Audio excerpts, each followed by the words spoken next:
We're back in today. What you all want to see, man. Another Dynasty League rookie draft. A mock draft. I've got my big board of players set up. These are my unofficial rankings. We already have a video out ranking the top 35 prospects.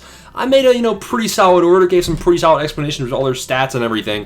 But today, man, I'm going through and I'm going to pretend that I have every single one of these picks in the draft. Now, we'll talk about what I would do if I was a quarterback needy team, running back needy team, wide receiver needy team, all that good stuff, right? Saying you guys all know. Smash the like and subscribe button, man, if you want to see more fantasy content, non-Dynasty League, Dynasty League. Let me know down below, man. Let me know how I do in the mock draft as well. Who would you be taking, 1 of 1, 1 of 2, etc. Let's get right into things. Now, you might think I'm going to go one by one with my top 35 rankings. I promise you, I'm not. My 1 of 1 in a Dynasty rookie draft, it is going to be Ashton Jenney, man. Ashton Jenney, 2,700 scrimmage yards is just too much to pass on. He went from a 1,900 total yard sophomore season to a 2,700 total yard junior season. Very, very good numbers from Ashton Jenney.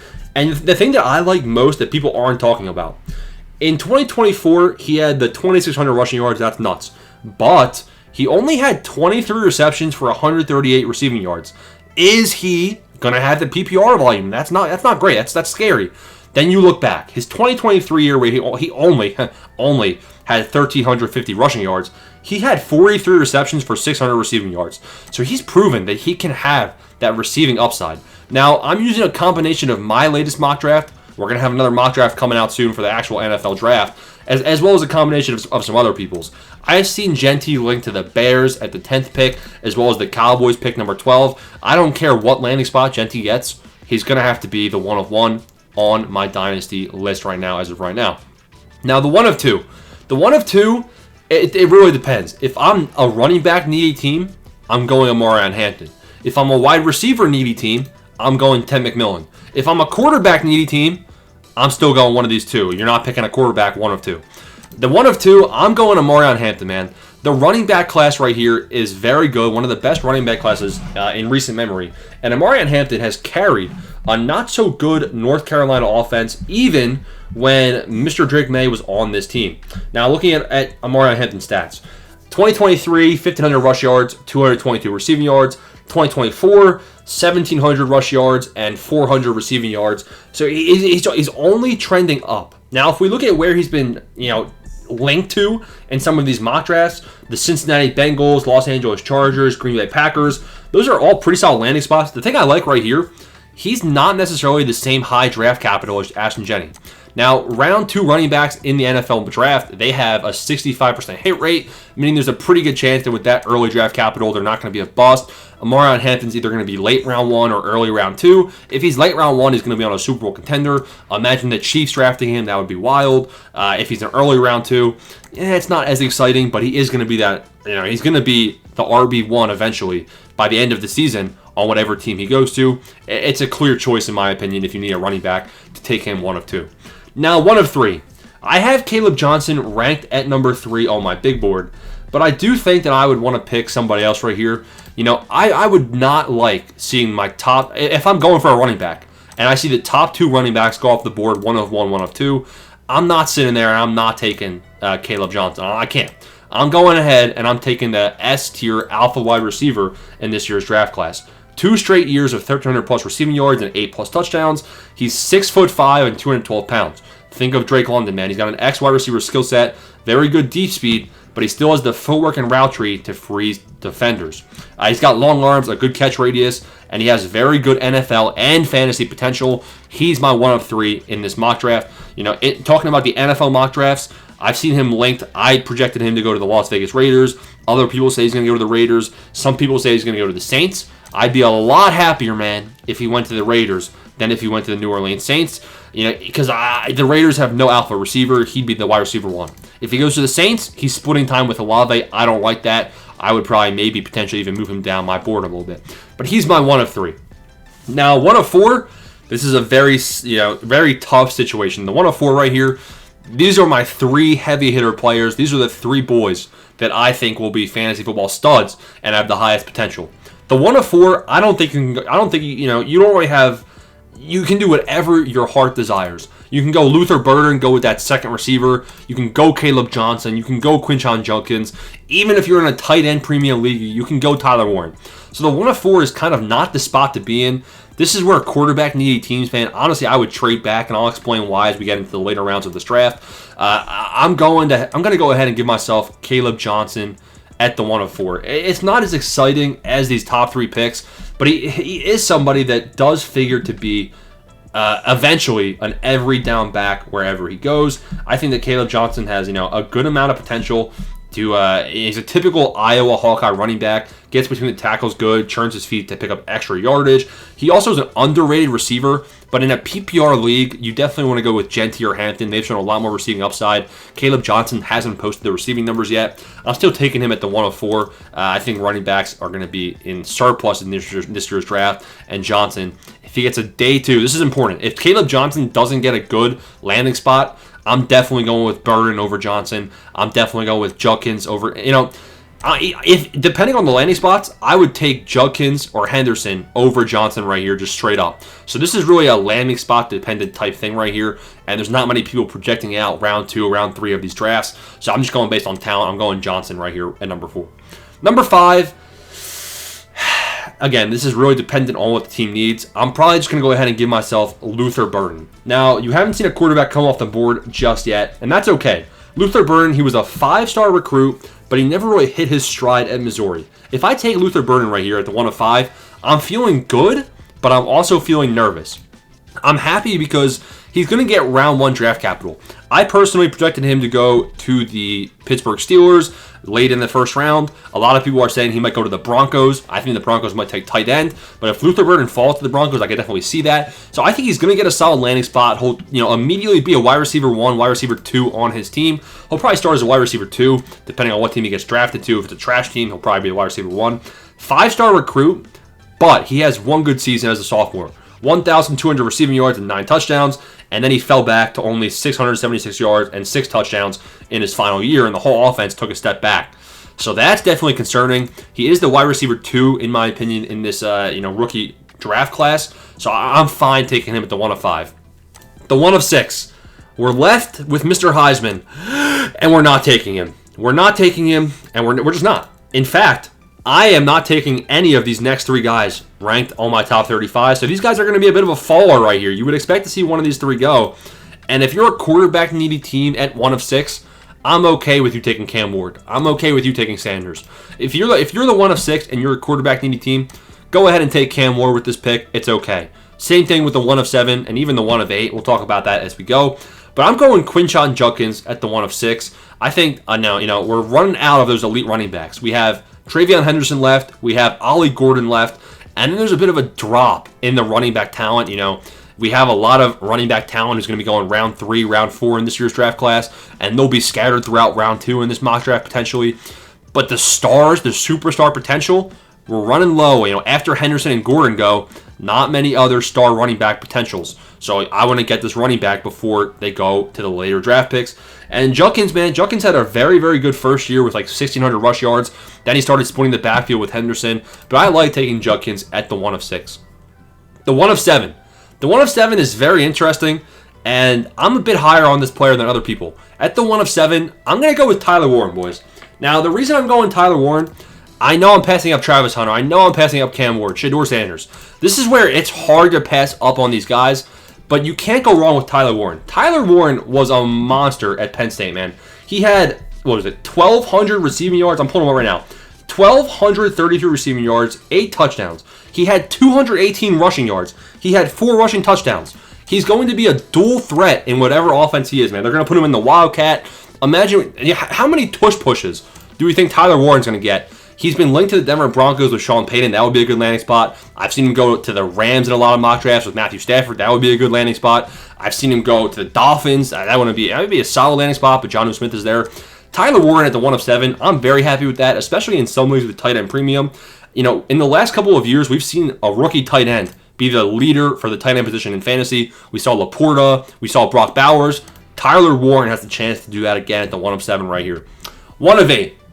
At the 1 of 8, there's going to be a QB needy team. These guys aren't going to stay on the board. I'm going to go with Cam Ward at the 1 of 8. It's not great. I'm not too excited. I'm excited because you have the QB depth. Cam Ward, he's going to have the draft capital, either be the first pick or the third pick in the draft. He is going to start whatever team he gets drafted to. He has 4,000 plus passing yards in his final season. No rushing upside. The no rushing upside definitely hurts right here. If you're in a super flex league, I'd imagine that there's quarterback needy teams that, I think it's dumb, but they'll probably pick him a little bit higher. They're not going to have a choice. At the 1 of 8, we'll go with Cam Ward. At the 1 of 9, we're going to go with Travis Hunter. The reason we're going to go with Travis Hunter, there's upside. There's upside. Actually, we're not going Travis Hunter. I forgot. This is my draft. I don't think Travis Hunter's making it past the 1 of 9, past the 1 of 10. But if this is my mock draft, I'm going with another quarterback. Shedeur Sanders, he's going to get the immediate starting time, the immediate playing time at the 1 of 9 right here. He's looking like he's going to go to the Cleveland Browns, maybe the Tennessee Titans, maybe the New York Giants. Those are his 3 potential landing spots.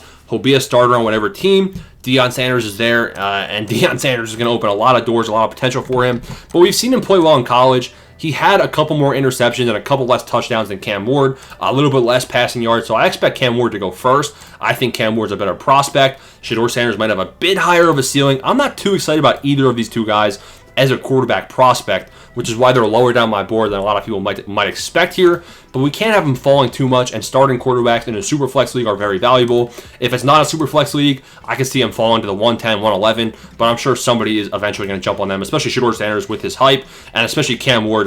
The draft stock these guys are going to get, some of the casuals are going to pick these guys earlier on in the pick. That's why these guys are the 1 of 8 and 1 of 9. The 1 of 10, this is where things get very tricky. You can either go with the Heisman winner, or you can go Henderson or Egbuka. And I'm going to say that I'm going to go with Travis. No, I can't. I want to, but I can't, and I'll explain why. I'm going Trevion Henderson. I think that Trevion Henderson, man, he's a good prospect. He kind of took over from Judkins, and Judkins already went higher in this little mock draft right here. So Trevion Henderson definitely could end up being the better of the prospects in these 2 Ohio State running backs. He's a bit lower on my list right now. I think he's going to get drafted after Judkins does. He was a high recruit, very explosive when given space. We saw that happen in Ohio State's semifinal college football playoff game where he broke out for an 80-yard touchdown after getting that, unfortunate penalty. He's going to be a bit more of a third down receiving back potentially at the NFL level. Intriguing PPR upside. He's a big name, but he might not step in immediately as a lead back, which is a bit concerning at the 1 of 10.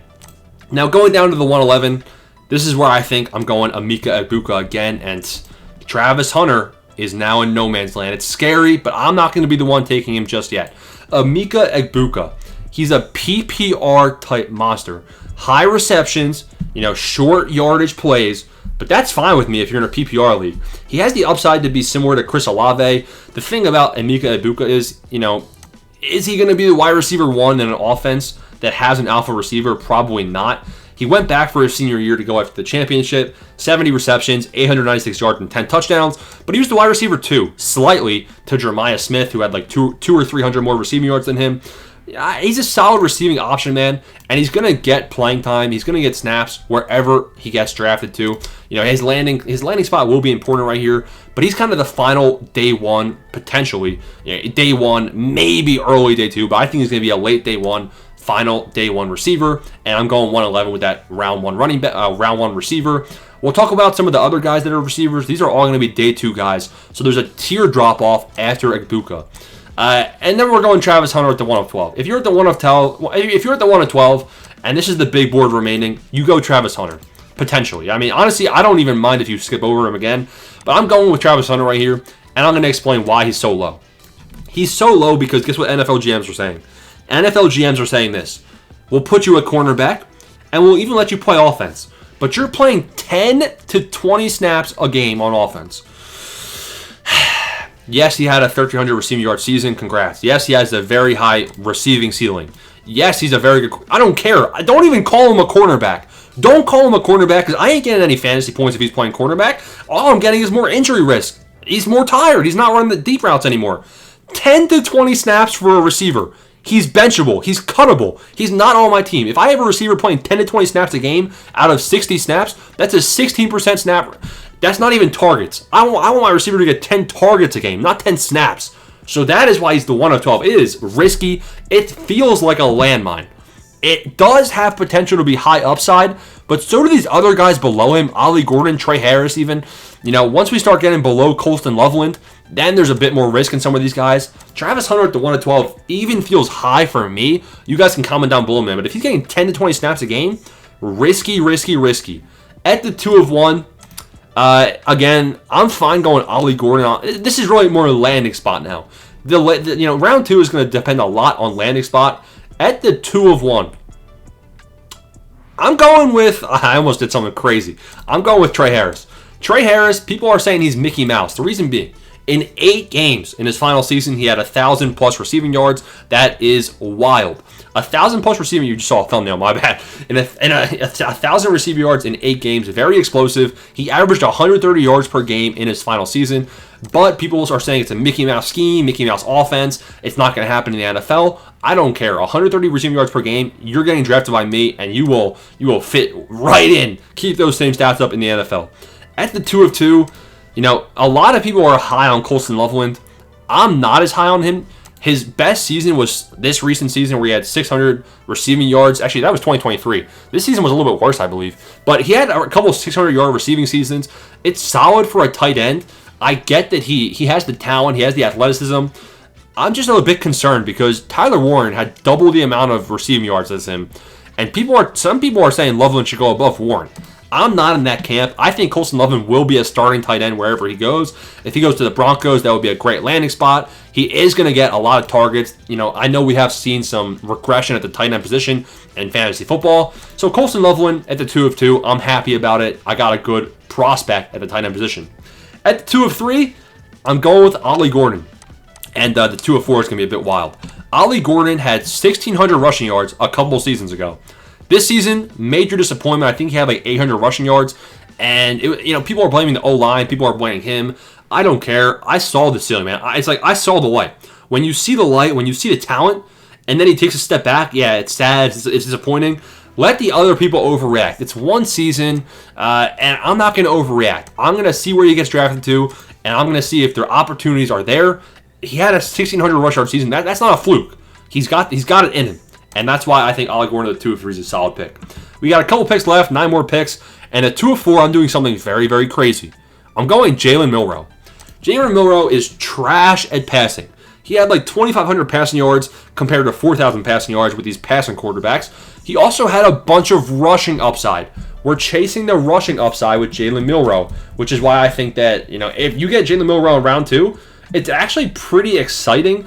Not a lot of people are high on Jalen Milroe. We don't know where he's going to get drafted to. In 2024, he had 2,800 passing yards, 16 touchdowns. I think he had 11 interceptions. But if I look at his rushing, in 2024, he had 726 rushing yards and 20 rushing touchdowns. The rushing is elite and exciting. At the 2 of 4, if you get Milroe, be very happy, and you got yourself a solid one. Now, the 2 of 5 and on is very, very landing spot dependent and very dependent on where the draft capital was on these guys. I'm going Alik Iomaner, wide receiver from Stanford. He had a 1,000-yard receiving season, came down to earth a little bit with closer to 900 receiving yards in his next season. This is the guy where after Egbuka, he's probably going to be the next wide receiver taken in terms of draft capital. He'll probably be like ADP of like 40, 45, maybe even 50. So it'll really be dependent on the landing spot for these wide receivers. But he's my next favorite off of the board. In terms of 2 of 6, the 2 of 6 is where things get a bit tricky.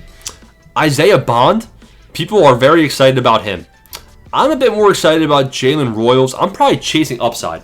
Round 2, I'm chasing upside. Jalen Royals had 500 plus receiving yards. I think he had 555 receiving yards and 4 touchdowns in his final 4 games of his career. That is wild. The upside is there. Now, did he have the best overall season prior to that? No. Yes, he's had 1,000 receiving yards. He ended with like 800 receiving yards in 2024. But his final 4 games were elite. And that kind of upside is what we want. He's probably not going to get the draft capital, which sucks. He might not get the opportunities, which sucks. But we saw a lot of talent in his final couple games of his career. So I'm fine with him at the 2 of 6. The 2 of 7, I am going to go Isaiah Bond. I think he's a bum. At the 2 of 7, I think he's a bum. I'm not excited. He hasn't had a 700-yard receiving season, and yet some people have Isaiah Bond right below Emeka Egbuka, and some people will probably draft him at the 1 of 12. The reason being, his stats suck, but people are saying, oh, his athleticism. He's very athletic. He's very athletic, and he's got the potential. The potential. I don't care about the potential, man. I haven't seen him play well, so that's a bit concerning. He is going to boost his stock at the combine. People are saying he can be a day one receiver as well, and I think that's true. He might go late day one as a wide receiver because after Egbuka, there is a tier drop off. So the 2 of 7, you're happy in a sense. The casuals will probably boost his stock even more because you're happy, quote unquote. I'm a bit concerned about how Isaiah Bond's going to translate into the NFL.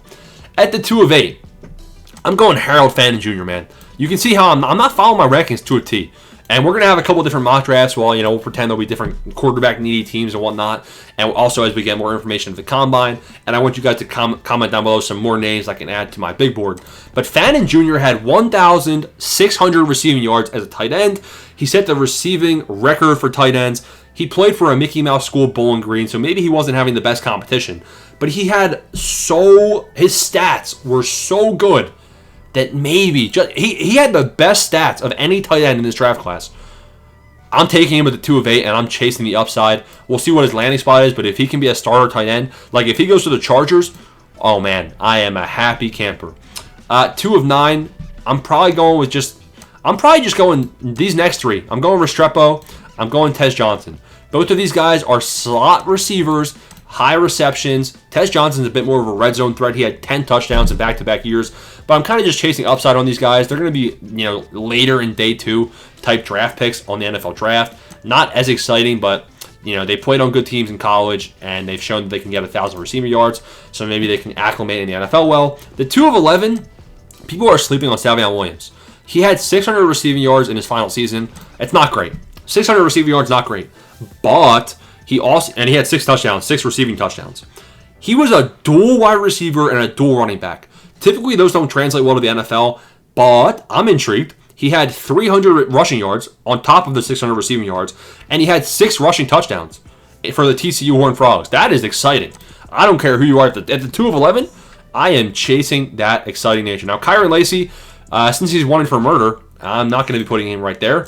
I think we'll probably just go with landing spot, man. The 2 of 12, I have Dylan Sampson as being next on my big board. A lot of people are excited about Jaden Higgins. The 2 of 12, I'm going to end it up with Jaden Higgins. I think Higgins can be a solid receiver depending on what type of capital he gets in the draft. He had a solid final season. It's definitely not as exciting as some of these other receivers here. He's a big receiver, 6'4", 250 pounds, very physical, good hands, gets off the line of scrimmage and beats the jam. 87 passes, 1,183 receiving yards, and 9 touchdowns this year. He's probably going to be a red zone threat, and he's probably going to be a wide receiver 3 or wide receiver 4 wherever he gets drafted. So you're really hoping for an injury, hoping for upside, etc. And that is the mock draft, ladies and gentlemen. That is exciting. I'm ready to do more mock drafts. Smash the like and subscribe button, man. How's it look? Who are you taking with your draft pick? Peace out. Thanks for watching.